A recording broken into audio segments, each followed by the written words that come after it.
It's my feel-good breakfast show.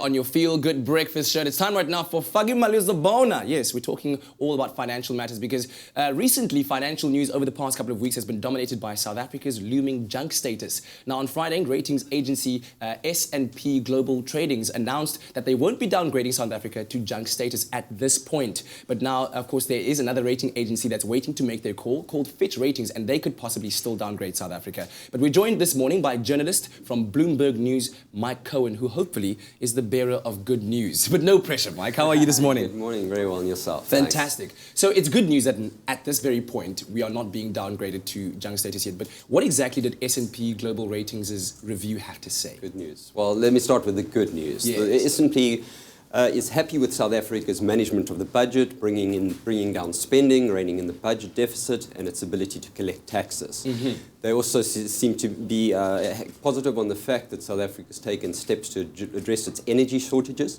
but it's not all good news. And there are a couple of things that they mentioned that are not that great. Political turmoils of a concern to them, and they specifically mentioned two things: the firing of the finance minister Nhlanhla Nene in December, and the Constitutional Court ruling against President Jacob Zuma with regard to the Public Protector's report on the spending on his private home. Mm-hmm.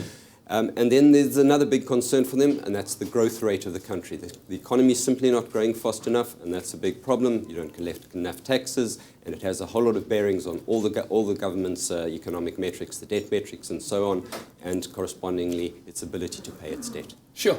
Trying to flick on that positive switch and put the light on a little bit, this decision that's come across from S&P Global Ratings, does it mean we're in the clear, essentially? I think the word that most analysts and economists would use is it's a reprieve, and a lot depends on what happens over the next 6 months when S&P will review South Africa again. Yeah.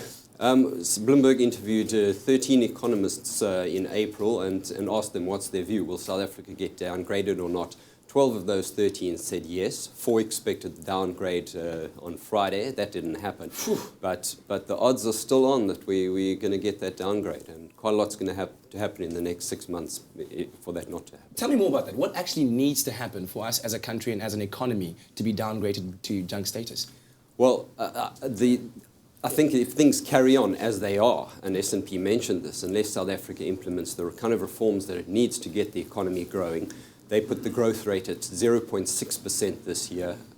Just by comparison, the rest of sub-Saharan Africa, the IMF predicts, will grow 3.3% this year. So South Africa is a real underperformer at the moment. South Africa needs to, if South Africa does carry on growing at these levels, it will get downgraded. Oh. So S&P said, unless the reforms take place, they will downgrade. They may well downgrade this year or next.